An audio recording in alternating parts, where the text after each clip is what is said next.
thinking about core strength and how we interpret core exercises is different depending on who you speak to and what the training has been. For many of us, we associate core strength with a massive cool six-pack. We kind of think with core strength that, we're going to be nice and basically tight around the tummy. The thing is, when we're looking at core in terms of actual function, the core itself is the deep muscles that support us. It's the muscles that basically work as our posture muscles. So if you think about the bigger muscles of the body, so things like your six-pack, they're the muscles that actually move the body. Things like your back muscles, your leg muscles, they all move the body. The posture muscles are the ones that support the body and they're deeper. So core strength is different to moving strength and the actual physical appearance of how the muscle definition is. And the core muscles work to support you a little bit more like a corset. So we can see when they're working because they will cause that kind of draw in. And what happens with core muscles is they give you that kind of height and they give you that length look, where the actual kind of muscles that contract actually kind of pull us down and compress us a little bit more. So when you're thinking about core muscles, there's a lot of different labels, there's a lot of different things that happen. So what I'm going to do is go through some of the general exercises that we kind of associate with core strength and show you the difference as to what to look for so that you know if you're doing them correctly. So I'll just pop my jacket off. It is freezing today, so bear with me. When you're doing tummy work, so there'll be a couple of videos you would have maybe seen from before.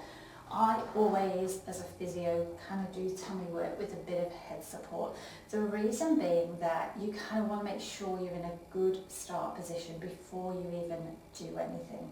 So from a lying down point of view, obviously your tummy, ideally, we're looking at as you do anything, and I think the video will show you the leg lift, you want to think about your tummy drawing away and flat towards the bed.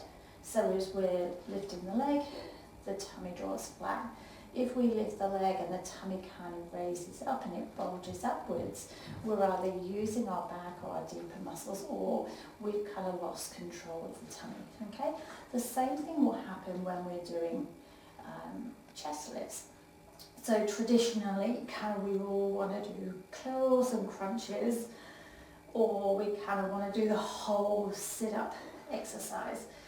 When you're doing these, you want to think about breathing out, and rather than thinking of kind of really curling and crunching, you want to think that we're just lifting the chest up. So it's a completely different action. We're thinking of a breath in, and think about your rib cage actually as if you're tucking it under your waistband, rather than kind of really trying to curl and crunch everything down. It's more of a lift up off the bed. When you do it that way, what you'll notice is the tummy actually flattens as you come into it. So we're taking a flattened look as we go through the tummy, as opposed to really kind of crunching and scrunching the tummy up. So if you're thinking about your shirt, you've normally got your shirt and you're kind of trying to tuck it into your waistband if you're tucking your shirt in. The same thing happens with the rib cage. We're trying to tuck it under our waistband as we curl up, rather than letting it billow out.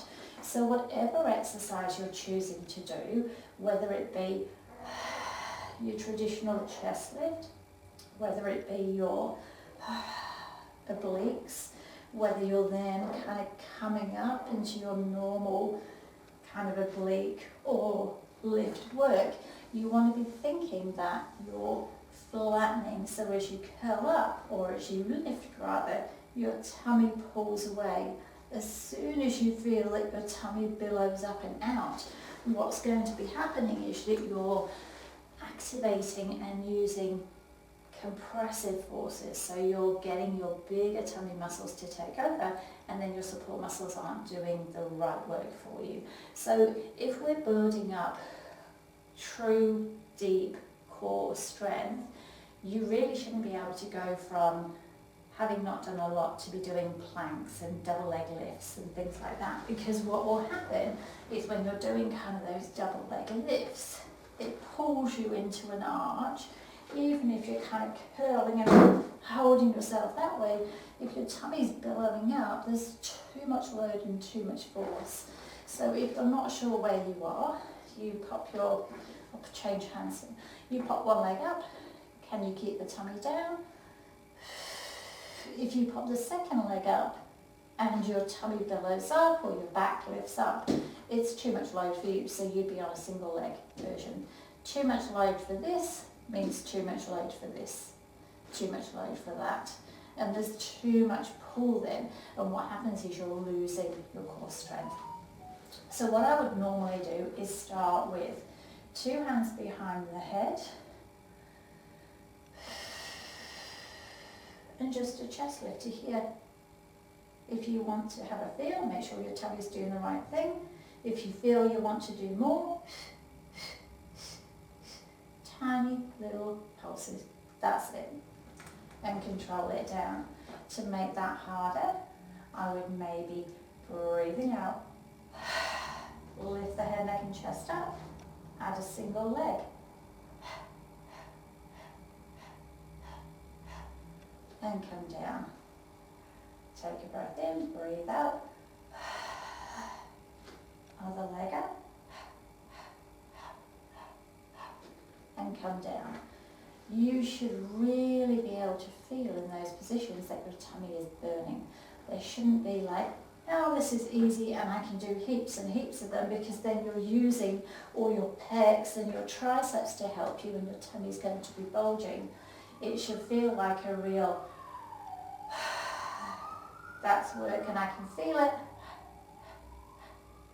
You can see I'm not actually very high off the bed at all, but my tummy and my core muscles are working like crazy, okay?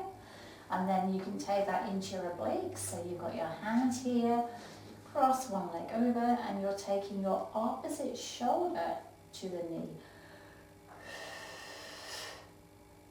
And then relax it down. So we take a breath in to prepare, we breathe out, and we curl up. Again, if you're pulling across and you're trying to get your elbow across, it's too much effort. You're using your triceps, you're using your pegs, and you're scrunching. You want to think about your shoulder coming up and over. Same thing again, to load it, I can pulse and control it down. Obviously exactly the same on the other side. We're taking the arm, we're taking this shoulder across, breath in to prepare, breathe out. And again, if I want to pulse, I just add on pulses. Now as that gets easier, as you get stronger, you can then take it so you're loading it more. And we have 2 legs, and we do exactly the same. Again, if I want to load it, I can stretch one leg up towards the ceiling and lower, or I can have one leg down, have one leg up towards the ceiling, try and keep that position and lower and lift that single leg. And I can also obviously do that in the opposite positions, here and here, to get those low. There should be no reason that you're doing all this kind of double leg work that's really, really hard going. And what's going to be happening is you're using a lot of all the other muscles to help you. True core work should take you up and it should make you work, and you should feel after age that, oh my God, I'm tired. The other thing about core work, especially if you've got back pain, is that you don't need to be doing a lot. We don't want you doing a lot. And those exercises are maybe even too hard if you have back pain. What you might want to start with is just holding the body nice and still, having the back nice and still, and just sliding a leg away. Keeping the back nice and still, and bringing the leg back in. So as we move the leg away, we don't want to arch. As we bring the leg back in, we kind of don't want to curl. We want to keep everything nice and still. Even just taking the knees side to side. As we bring the leg out, we're trying to keep the pelvis nice and still. We don't want the pelvis to go with us. We want to keep the pelvis still. So we inhale as the leg comes out.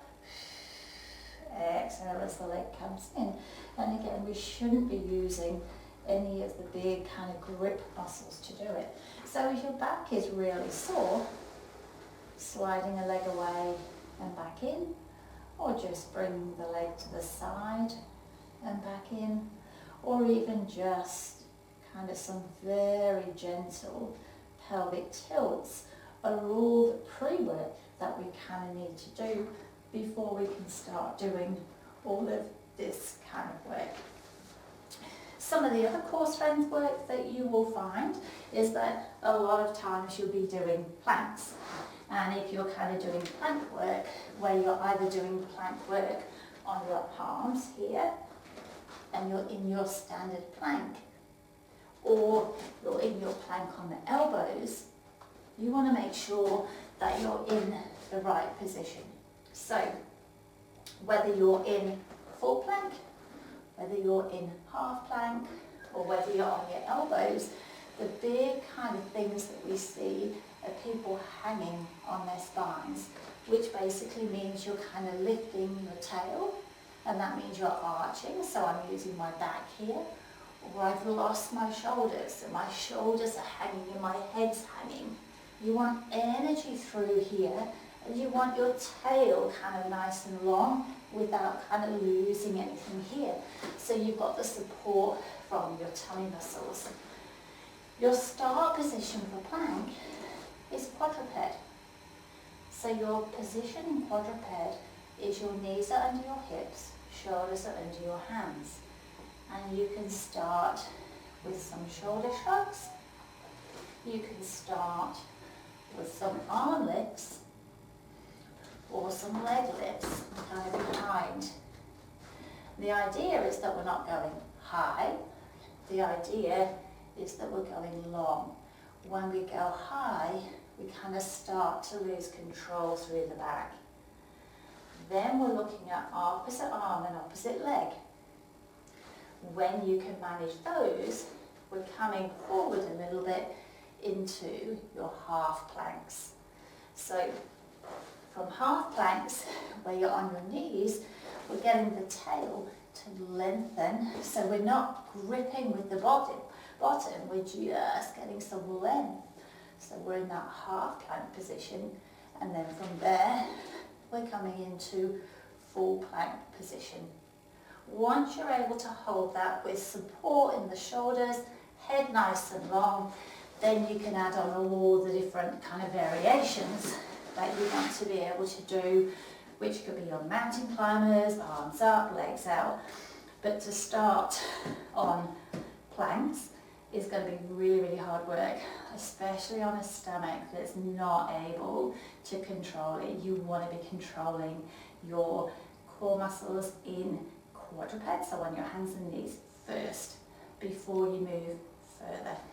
So hopefully that's kind of helped you with some ideas on some core strength work, whether you're already doing core strength work or not. What you'll find is I'll also post the video, which is my favourite video for getting people to start working their core well without you having to really overthink it. You will need a long roller for that one, so have a look out for the video that is on a roller, and it will say dead bugs and arm arcs. They are probably the best way to get your core strength going, because you don't actually have to overthink it. It kind of does it for you if you do it well in the video. So hopefully get yourself started on some core strength work. It shouldn't be painful. If it's painful for you, which is pain ouch, not pain I've got some kind of activity going on and my muscles are working, so it's that kind of workout discomfort, which is, you know, what we all get if we go to the gym. Differentiate, oh, I've moved and my muscles are kind of working movements, kind of soreness, as opposed to this is pain and discomfort and I'm not happy soreness. then you should be good to go. If it's pain, happy, discomfort, soreness, you're doing something wrong, or you're not quite activating the right things, or it's too much for you right now. And if you need help, give us a shout.